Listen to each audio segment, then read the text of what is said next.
16,5 millions d'euros de ventes commerciales face à 2 milliards de dollars de valeur visée. Dans les documents de Pascal, ce grand écart ne décrit pas seulement une jeune pousse quantique. Il met un passeport européen aux enchères de Wall Street. Épisode Pascal au Nasdaq. Le quantique français s'américanise. Chapitre 1. Le prix d'un passeport. 2 milliards de dollars cherchent une histoire assez longue pour les justifier. À Palaiseau, une technicienne aligne un faisceau laser sur une chambre à vide pendant qu'un écran affiche des points lumineux presque immobiles. À quelques milliers de kilomètres, des avocats préparent les documents d'une cotation au Nasdaq. Selon les documents d'enregistrement analysés par Sifted en 2026, Pascal affiche 16,5 millions d'euros de chiffre d'affaires commercial en 2025. Le rapprochement avec une société d'acquisition cotée vise une valorisation de 2 milliards de dollars. À titre d'ordre de grandeur, 2 milliards rapportés à 16,5 millions donne environ 121 fois les ventes commerciales de l'année. Ce prix ne rémunère donc pas un revenu déjà installé. Il achète une option sur une place dans la chaîne de valeur quantique. La scène commence bien avant la cloche du Nasdaq. Dans les laboratoires français, Pascal a développé des processeurs quantiques à atomes neutres, une voie qui promet de manipuler des ensembles d'atomes avec des lasers. L'enjeu économique n'est pas la beauté de la démonstration. Il est de savoir qui financera les années de calcul, d'ingénierie et de déploiement avant qu'un client puisse intégrer ses machines à un processus rentable.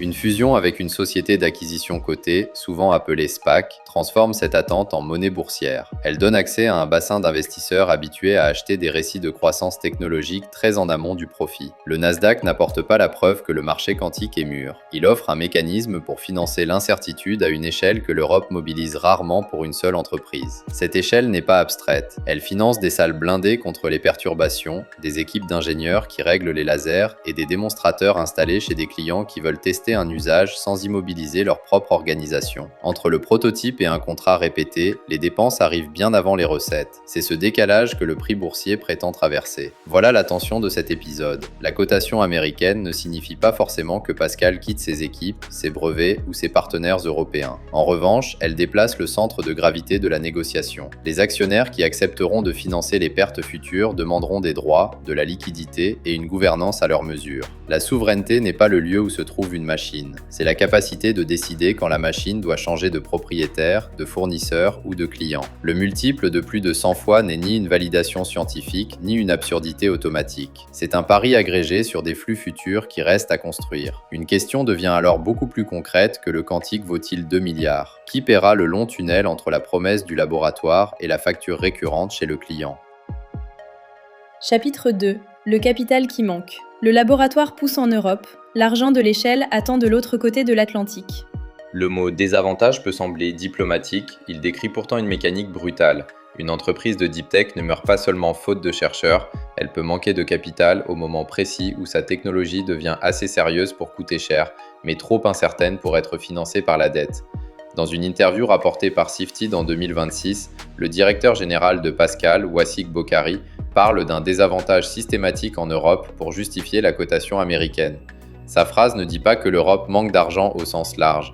Elle suggère qu'il manque un type de capital, celui qui accepte de concentrer des montants très élevés sur une entreprise industrielle encore loin de la rentabilité, puis d'en supporter la volatilité sur un marché public profond. C'est une différence de plomberie financière. Les fonds de démarrage européens savent financer une équipe et un prototype. Les programmes publics savent aussi absorber une part du risque scientifique initial. Mais le passage à l'échelle d'un ordinateur quantique réclame des équipements, des sites, des ingénieurs rares et des cycles de vente lents. Chaque nouvelle machine ressemble moins à une application que l'on duplique par téléchargement qu'à une ligne de production délicate avec des lasers, du vide et des procédures de calibration. Le coût est ici la clé. Si le financement se fragmente entre petits tours de table, l'entreprise négocie sans cesse son prochain souffle. Elle devient vulnérable à ses fournisseurs et à ses grands clients pilotes. Un marché américain plus liquide ne garantit pas le succès commercial. Il donne cependant à Pascal une monnaie d'échange cotée, utilisable pour attirer des talents, conclure des acquisitions ou financer une capacité industrielle sans vendre le contrôle par tranche. Une action cotée agit aussi comme une réserve de négociation. Elle permet d'acheter une petite équipe spécialisée ou de rémunérer des profils rares sans sortir chaque euro en numéraire. Cette souplesse compte dans une filière où le savoir-faire est incorporé dans des personnes, des procédures et des appareils difficiles à reproduire. Le capital ne paie donc pas seulement une machine, il paie le temps nécessaire pour que l'organisation apprenne à la faire fonctionner de façon répétable. C'est aussi le vrai type de pression concurrentielle, une compression par le financement, venue de l'aval des marchés de capitaux. Les fabricants américains ou soutenus par de grands groupes ne doivent pas forcément battre Pascal dans un benchmark scientifique. Il suffit qu'ils lèvent plus longtemps, achètent plus vite les composants critiques et survivent jusqu'au prochain contrat. Dans cette course, l'adversaire immédiat n'est pas seulement un autre processeur quantique, c'est le calendrier de trésorerie. L'Europe peut répondre en ajoutant des subventions, mais une subvention réduit un risque initial. Elle ne crée pas automatiquement un actionnaire patient qui accepte la dilution, la volatilité et la possibilité d'échec. Le problème n'est donc pas l'absence d'État, c'est l'absence d'un pont continu entre l'État qui amorce et le marché qui prolonge. Or, ce pont transporte aussi une question de contrôle. Chapitre 3. L'actionnaire public dans la salle. Un filet de sécurité peut devenir, vu de loin, une main sur le volant. Les avertissements d'un document déposé auprès de la Securities and Exchange Commission américaine ont une tonalité froide. Selon les éléments relevés par Sifted en 2026, Pascal y signale que les investissements publics français peuvent exposer l'entreprise à une influence potentielle de l'État sur certaines décisions. Pour un investisseur américain, cette ligne ne se lit pas comme une déclaration d'intention politique. Elle devient un risque de gouvernance à chiffrer. BPI France n'est pas un accident dans cette histoire. Une banque publique peut financer ce que le capital privé évite. De la recherche longue, un matériel coûteux, une technologie dont les revenus sont incertains. Sans ce premier capital, il n'y aurait peut-être pas de société suffisamment crédible pour envisager le Nasdaq.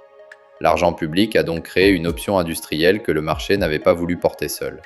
Mais le même mécanisme change de couleur au moment de la cotation. Un investisseur international veut savoir qui peut bloquer une cession, orienter une implantation, privilégier un fournisseur national ou imposer un calendrier qui ne maximise pas le rendement financier.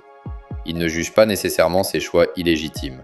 Il cherche à savoir s'ils peuvent surgir après son investissement, avec un coût qu'il ne maîtrise pas. Le conflit n'oppose pas un État irrationnel à un marché rationnel. Il met face à face deux mandats.